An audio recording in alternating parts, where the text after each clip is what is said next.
ជំរាបសួរអ្នកទាំងគ្នាស្វាគមន៍មកកាន់វីដេអូថ្មីហើយនៅក្នុងវីដេអូនេះខ្ញុំសូមបង្ហាញអ្នកទាំងគ្នាតាក់ទងនឹង version ថ្មីដែល Apple គាត់ទើបតែចេញកាលពីយប់មិញចឹង Apple គាត់បានចេញ 12.5.2 សម្រាប់ iPhone 5s iPad mini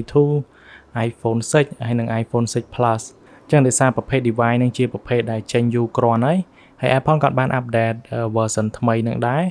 ហើយដោយ version ថ្មីនឹងគឺអត់មានមុខងារអីដែលប្លែកច្រើនទេគឺ Apple គាត់គ្រាន់តែបន្ថែមមុខងារសុវត្ថិភាពទៅលើ iPhone ហ្នឹងហើយបើអ្នកទាំងគ្នាចូលទៅកាន់ setting ហើយសូមចូលទៅកាន់ general ហើយចូលទៅកាន់ about ចឹងអ្នកទាំងគ្នានឹងឃើញ version 12.5.1 ហ្នឹងហើយដែលវាមានលេខកូដ 16H30 ហើយបើតាក់ទងនឹងល្បឿនអីនៅក្នុងការប្រើប្រាស់តាមដែលខ្ញុំបានធ្វើការប្រើប្រាស់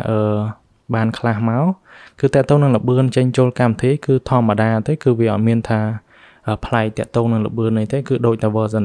12.5.1 ដែរក៏ Apple គាត់បានបញ្ចូលមុខងារសុវត្ថិភាពនៅក្នុង version ថ្មីនេះហើយតាក់ទងនឹងថ្មតាក់ទងនឹងអីផ្សេងៗហ្នឹងគឺវាធម្មតាមិនជាបញ្ហាចោលទេអញ្ចឹងបើសម្រាប់អ្នកទាំងគ្នាដែលចង់ jailbreak នៅ version 12.5.2 នេះគឺអ្នកទាំងគ្នាអាចដំឡើង uncover មកហើយ uncover គឺនៅតែ support ជាមួយនឹង version ថ្មីនេះចឹងអ្នកទាំងគ្នាគ្រាន់ install វាហើយបើកវាមកហើយអ្នកទាំងគ្នាអាច jailbreak បានហើយអញ្ចឹងតាក់ទងនឹងការ jailbreak គឺអ្នកទាំងគ្នានៅតែ jailbreak បានជាមួយនឹង version ថ្មីមួយនេះហើយអរគុណច្រើនសម្រាប់ការទស្សនាហើយខ្ញុំនឹងជួបអ្នកទាំងគ្នាជាមួយនឹងវីដេអូក្រោយទៀត